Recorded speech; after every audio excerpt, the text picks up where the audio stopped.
Cast Fireball. Eat magic missile, dirtball. Shield. Time to get frosty with my Ray of Frost. Counterspell.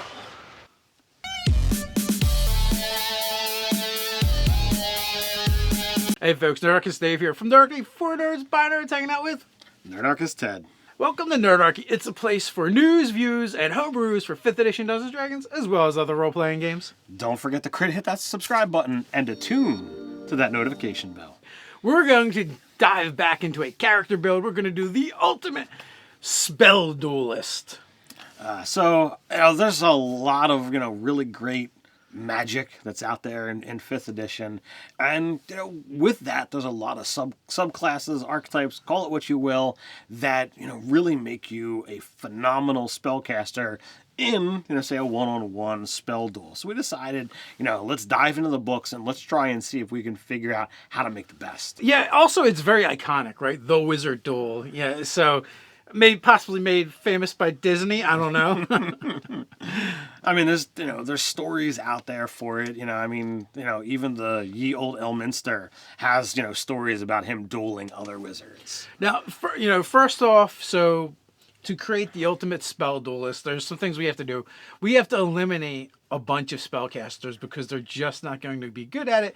They don't have access to some spells that are really important to be good at dueling with spells. All right, so anyone that's not a full caster is just flushed. Gone. Goodbye. See you later. Sorry, you're half casters and third casters. You just don't have what it takes. The warlock, you're out of here. You just don't have the intestinal fortitude to keep on going in a wizard duel. Not enough slots. I mean, you're what do you max out at 5? Yeah, the Eldritch Blast Buddy's only going to get you so far. Then next up we have our divine casters. They got to go as well. All right, so that pretty much leaves us with what? Wizard, sorcerer, and bard? Pretty much, and bard with kind of like an addendum. I believe they got to take counterspell as their magical secrets. Right. But that being said, a bard can actually be really good at countering magic. Absolutely. With their jack of all trades bonus, they tend to actually make really good counterspellers. Now, so for bards, pretty much any bard has like the equal chance of being a pretty good spell duelist. College of Lore slightly advantaged because they get more magical secrets to play with. But all things being equal, the bard gets jack of all trades, which lets them add half the proficiency bonus to any skill check that they don't have proficiency in. Right. Which would be counterspell and dispel magic. So that actually puts them way ahead of a bunch of wizards and sorcerers and other casters. Absolutely. So we're gonna make a Bard of Valor who just counterspells everything the other person does and smacks them with a sword, right? Oh, we could do that. Actually, that brings to mind a build now that you mention it.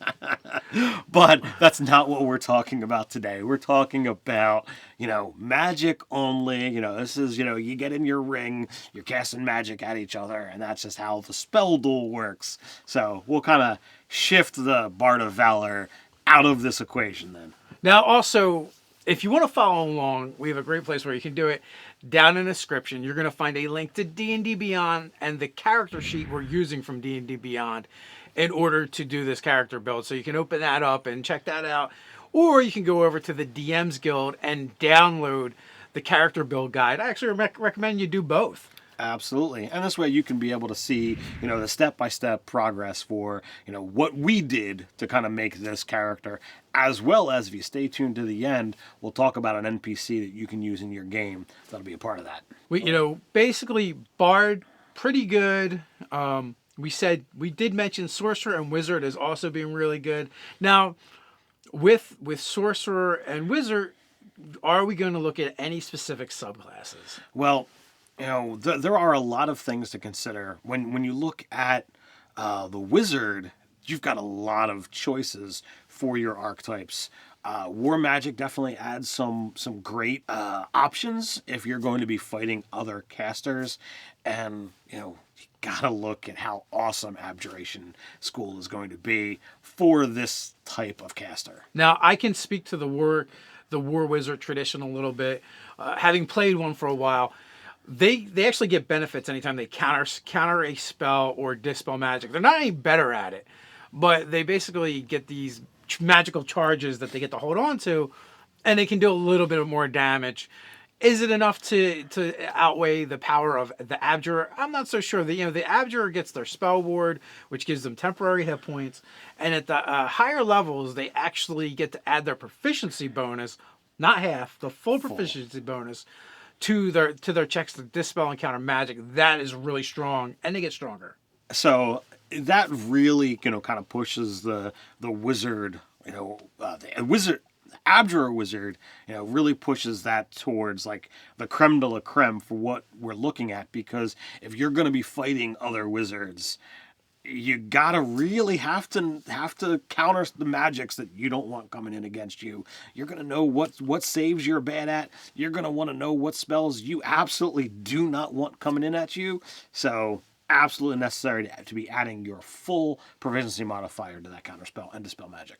Yeah, well, and not only that, they also, their Keystone ability, 14th level, not super high, definitely obtainable, is basically they get magic resistance, so they advantage on saving throws versus magic. They get better than that. They actually get resistance to all damage from spells.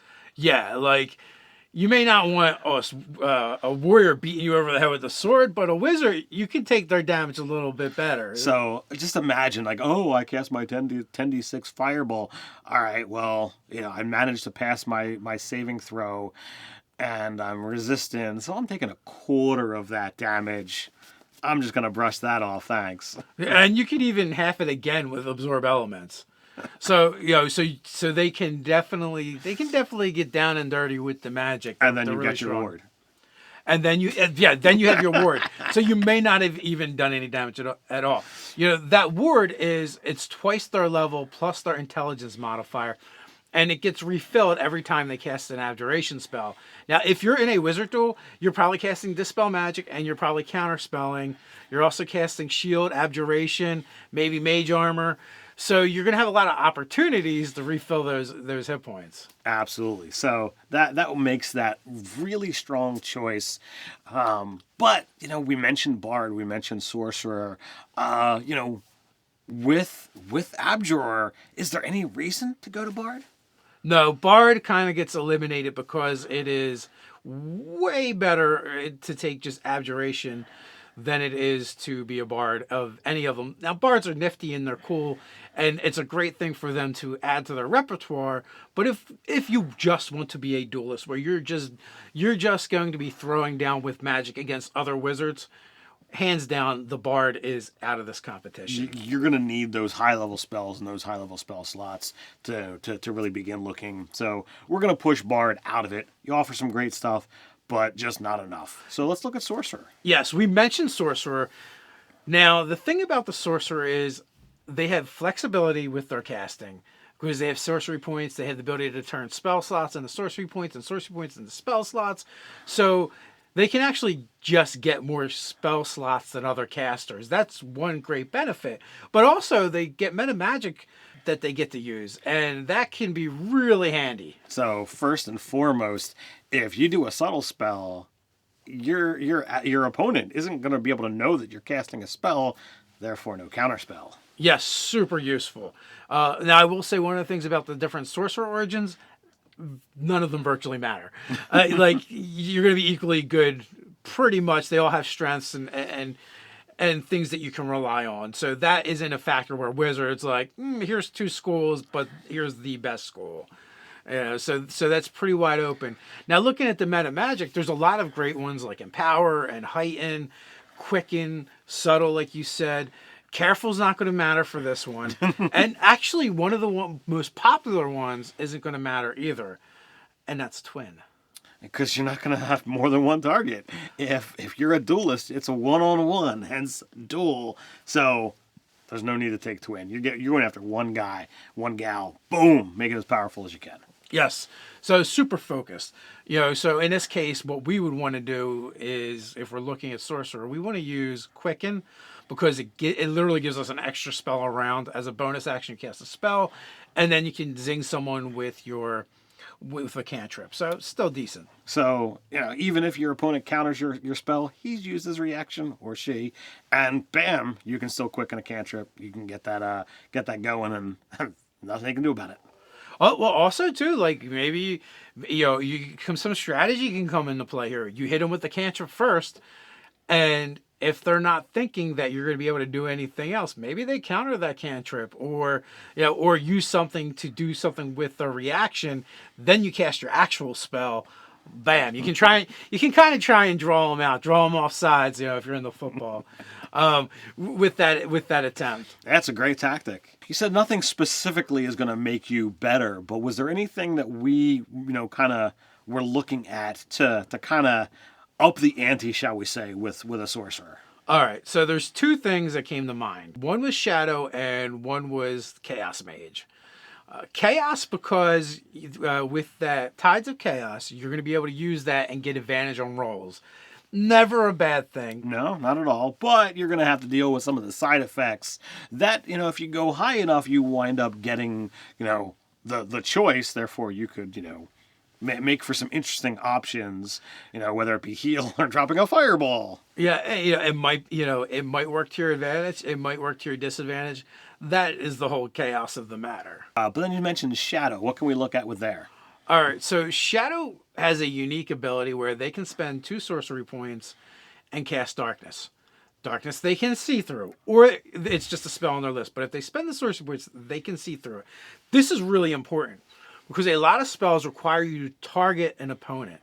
And if you were cloaked in darkness, or you drop darkness on someone else, that's going to eliminate a lot of spells. So a target or a spot that you can see.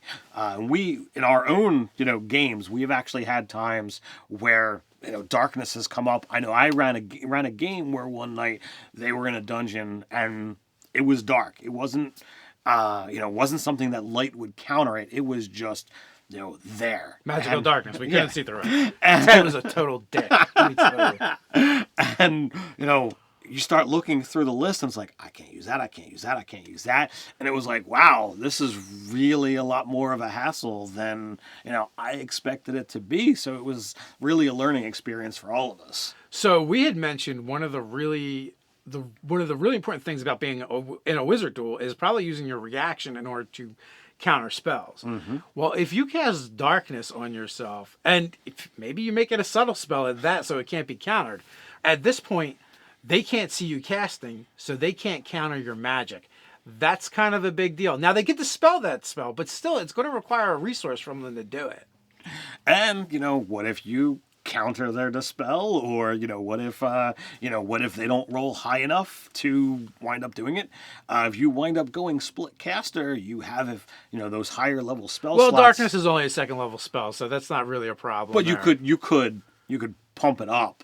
Well, that's true. You could use a higher level slot and make it more powerful. But I don't think you can if you use sorcery points to do it. And it's really important to use those sorcery points. That is true. So that we can see through the darkness. But so that being said, we're now going to start building our duelist out, right? We I think you guys figure we're leaning towards 2 particular character classes. So one of the things we want to do is jump into some of the different races that really we feel are flavored or will work well for this character mode. Again, you can check out the sponsored link to D&D Beyond in the description in order to follow along on that character sheet. All right, so you said races. There's a whole bunch of options that are, going to be leaning towards charisma and intelligence that, we know are going to be useful for a sorcerer wizard. Now, let's keep in mind that our builds recently, we've been doing a lot of Adventures League legal, so we're going to stay with that trend. We kind of know if we go out of the player's handbook for anything, then we're going to be limited to that other book. All right, so now you were talking about Shadow Sorcerer, so that pretty much says Xanathar's Guide. Yes. Therefore, we are limited to Xanathar's and Player's Handbook. Unless we go with the Eberron campaign for Adventures League, then that opens up some more options. Right, but what are some of the races that we took a look at? All right, well, if you go Eberron, I love the feel for this to be a Kalishtar. From the beginning, you wind up getting resistance to psychic damage. Their alien mindset, would kind of, in my opinion, lead this to being a very interesting person who goes around, challenging, other wizards to kind of prove his superiority. Now, also, we talked about how cool it would be to be a Yanti. They're really powerful. But that being said, as you get up higher level as an Abjurer, so that magic resistance isn't going to matter, so it's going to get overlapped, and it's going to be like a wasted ability. Right. Now, the ye old basic tiefling is going to wind up giving you some added spells that you're going to get access to. Looking at the player's handbook, the ye old basic tiefling, you're going to get bonuses to intelligence and charisma. You're going to get some added spells that you're going to be able to play around with as well. And, if you're in there, that challenging mindset, you kind of already have that demonic look. So, a lot of fun and eerie that you could play with there. Also there's fire resistance, so fire is a fairly common damage type for spells, so that would be helpful as well. Yeah, especially, you get that right from the onset. You don't have to wait till you're a 14th level caster to, be able to have that. You got it from the beginning. Hobgoblin is another great choice from Volo's Guide to Monsters. This would be a valid choice if you were also playing in Eberron. They're kind of interesting. They get some armor that they can wear. They have the intelligence bonus. They have a constitution bonus. Bonus to con is going to give you those more hit points. It's a lot of extra oomph. Yeah, mage armor is going to be useful for for that filling your Abjurer's ward. But if you don't necessarily need it and you just stack on the armor, bam. With that, I think there was just a couple more choices, and both of those that we looked at are actually in the player's handbook. So that's going to be your ye old basic half elf. They get the floating bonuses, and human. We actually decided to go with human for a very specific reason. We wanted the feat for this build, so we're going to build off of that. I think we took resilient constitution. All right, so having resilient is going to be massive. You're going to get intelligence, you're going to get wisdom, and now you're going to have constitution right from the beginning, right from your onset of character creation as your proficiencies, which means 2/3 of your good saves you've got, as well as when you have to make those concentration checks for taking damage. You're going to get that, your proficiency modifier. Yeah, we thought that would be really, really helpful. We put those +1s. Obviously, the one from Constitution and automatically just goes there. Then we went Intelligence and Charisma as well to kind of even things out. With that, maybe we should jump into our stats and then we'll talk about background. So starting stats, there's no need for us to be having in a high strength. So we started off with an 8 strength, 14 dex, 13 constitution. Again, when you take that resilient feat, that's going to bump to a 14, 15 intelligence, 10 wisdom. Don't need that. Charisma 12, your human bonus is going to bump that to a 13, thus allowing you to be able to have the prereqs already for taking Sorcerer. One of the things that we did with this is a little bit different is our level progression. But real quick, we went with what background? You were pretty adamant about this one. All right. So we had some interesting discussions when we talked about background. Dave wanted it to be a soldier. Doug wanted it to be an urchin. I put forth let's go the ye old basic. So I put forth the scholar, the scribe, and it's a wizard's apprentice. And none of us were really in love with any of those ideas to vote for someone else. I'm like, all right, let's go totally out of the box. And I want to go entertainer. You were the joke. You were the people, the person that did the goofy stuff, and you were mocked. And you're like, forget this. I'm going to use my intelligence and I am going to be awesome. And you left, performing in a circus and you studied magic and now you're traveling the world being awesome. My thought for soldier was the fact that you're kind of a war wizard and your job is to go out on the battlefield and shut down the other wizard. Like you're the reason why you're considered a spellcasting duelist is because you would go out into the amongst the enemy army and find their casters and neutralize them. I mean, it's definitely a cool take. I like the concept of the soldier and the wizard together. But, for this one, we decided to go with something a little obscure, a little off the wall. So the entertainer wizard that becomes a duelist is pretty amusing. Obviously, you might still be entertaining, but just in a different form. So what do we get for being an entertainer? All right, so for being an entertainer, you're going to get your performance, and you're going to get acrobatics. So therefore, you've already got that little bit of a higher dex that we saw.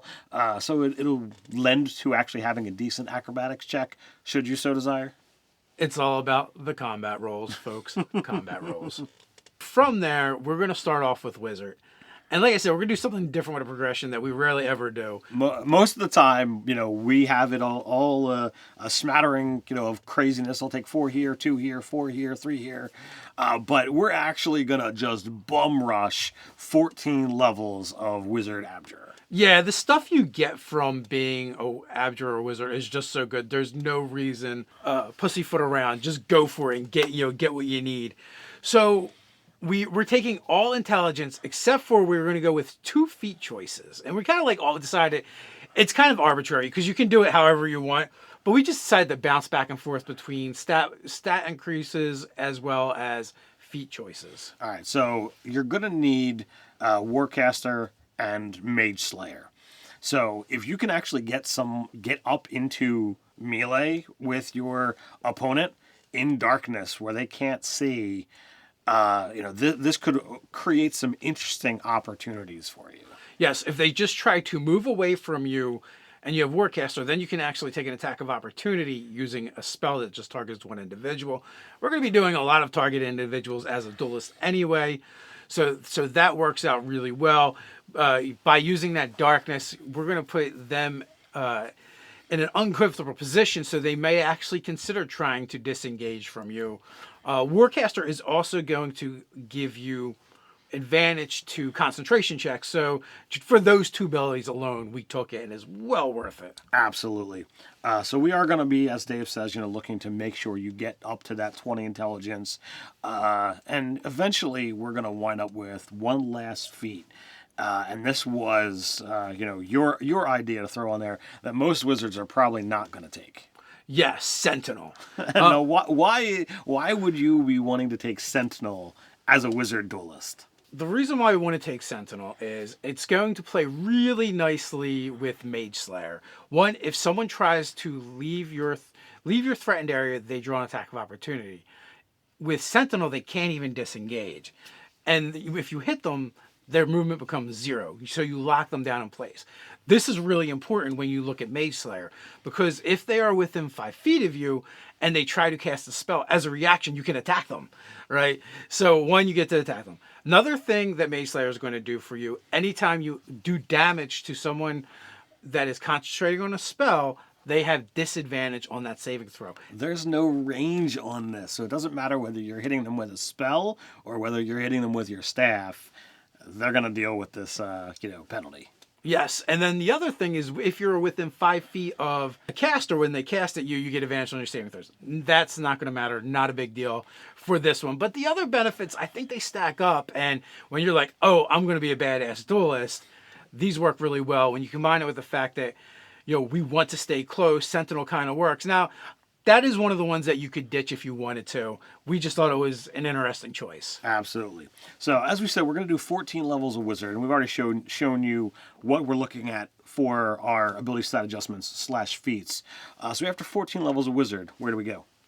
We're going to go 4 levels of Sorcerer, and we're going to go with Shadow Sorcerer, obviously, because we keep talking about darkness and keeping people locked down.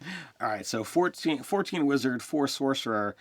Math adds up, and that gives us 2 levels to play with. What do we do with it? We had actually contemplated doing 6 levels of Sorcerer, but honestly, we've got the things we need from Sorcerer. We really don't need a whole lot. If we need more spell points, we can use our bonus action to convert them back. We're not going to have a ton of uses for bonus actions most of the time. We decided to just go with those 4 levels and just go back to Wizard and finish it off. So rather than being, a 14-6, getting access to 7th level Wizard spells, we're actually going to wind up totaling 16 and 4. That gives us the 8th level Wizard spells. So our 9th level spell slot just becomes a floater that we can level up something else, if we really need to. Now, something that's really important and worth mentioning is because we're an Abjurer, because we have our intelligence plus our proficiency modifier, which when you max out, it's going to be at 11 when you dispel or counter magic. You're going to be able to counterspell and cast dispel magic with your 3rd level slots for way longer than any other caster. Well, adding your full bonus at a maximum intelligence, you're really looking at a plus 11 to those checks. That really means if you're going to go up against the 9th level spell, the highest that actually exists, that's an 8 to that you need to roll. that's super low for something so powerful. Yeah, your chances are better than average. Yeah, so 6 from your proficiency, 5 from your intelligence, and that's not even, hey, you find some other way to increase your intelligence. Also, a luck stone is going to be your best friend because it would give you another +1. That's a 12. Now we need a 7. So you're gonna use your 3rd level slots basically for countering and dispelling, and then you'll go to 4th and 5th only when you have to.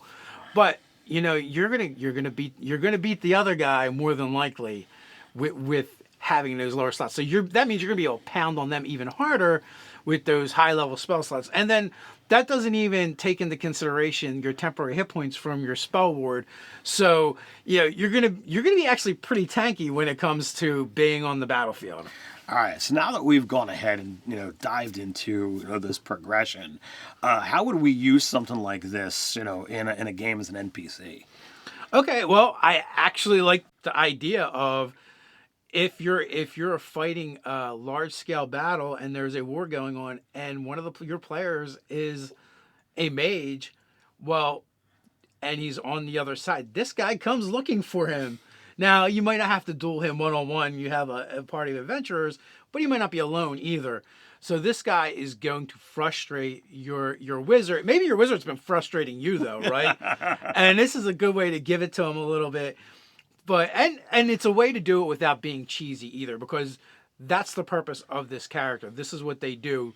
They fight other wizards and they shut them down. And if you happen to be at war and both sides are throwing magic around, I think it's legit for a DM to use this. Yeah, I like the idea of an NPC that's established in the world, and as you get the game going and you get into the higher levels, this could be a moment to allow your wizard who's been frustrating you to kind of get humbled, and he challenges him or her to a duel.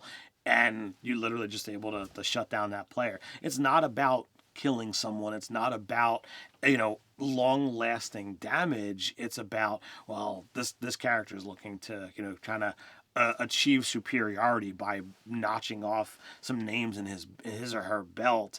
And, you have this moment where everybody is at the table watching this happen. Possibly the other characters are placing bets on who's going to win. You have a little bit of fun with it. Maybe, not everybody is showing up for the game that night, but your wizard's going to be there. Here's a great way to have some fun with it. Yeah, it might also be a good opportunity to reward that wizard for participating well. Like if he gives the other guy a good fight, and maybe he gives him some scrolls to put in his spell book or something, as a reward. And obviously this is only really a foil to a player that plays their character kind of like a jerk or conceited, because they probably wouldn't take the bait. They're like, if they're just kind of studious and they love magic, they're not gonna be like, duel. Why would I duel you? I don't care. Like, is there, what's the point? So it's a good foil, I think, to a specific type of player. Yeah. So if somebody is really like, I am the bold, I am the brave, I am the best, and it's like, well, this guy has come seeking you out because you've made these proclamations, because you've said you're awesome. He's here to prove otherwise. Yeah, or it could be just a really flamboyant NPC that you throw in there. Players roll into a town. Everyone's talking about this mage. He's the best. He can't be beaten.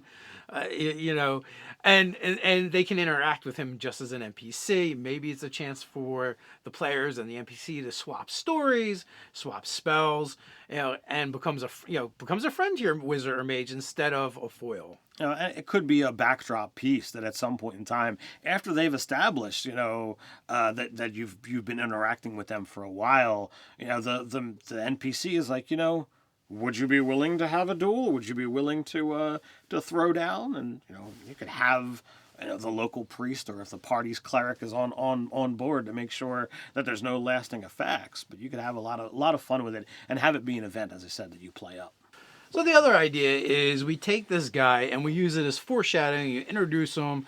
There's this awesome thing that happens. But later on, the players encounter a magical threat, and they need someone to either take it down or occupy it while they do something really important. And this magical threat is the obstacle. So maybe they have to go and they have to go back to this NPC and convince them to help. Or, oh, I've got a challenge. You like challenges. This will be right up your alley.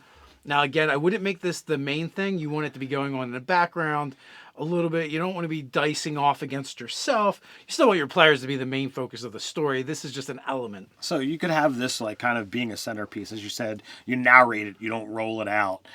So meanwhile, the players could be involved in a combat of their own, or they're in a skill challenge, so that like they're active in what's there, but meanwhile you're only narrating what these elements are doing. So like the spells that they're doing could wind up creating some hazards or some interesting effects to make whatever skill challenge or combat that much more interesting and challenging. Oh, I like that idea where, it's not a simple matter of dispelling and countering things. They're like flicking things aside and, lightning and fire is raining all over the place and the players are like dodging that in addition to trying to accomplish whatever their goal is, whether it's a combat, a skill challenge, or trying to solve a puzzle, whatever it is. All right. So if you happen to like, the stuff that we're doing and you want to support the channel, why not go check out Patreon? We're doing great stuff over there every single month. We do products that not only are you going to be able to get stuff to add to your 5th edition Dungeons & Dragons game, but, you're going to be able to get it cheaper over there and earlier than, what we release on the website. Yeah, many of those products over on Patreon are based off of the videos we do, based off of the content we create here on YouTube and over on the website. So yes, like Ted said, you're going to get early access, you're going to get it at a fraction of the cost, as well as you're going to be able to get involved with the play test and interact with us as well. Jump down to the comments. Let us know what you think of our Spell Duelist. While you're down there, don't forget to like, share, and subscribe. On your way down to the comments, why don't you stop by the description where you can find our sponsor, D&D Beyond's link, as well as the character sheet that's hosted over on D&D Beyond so you can follow along, and also the Pay What You Want product from the DM's Guild so you can take a look at that as well. So until next time, stay nerdy.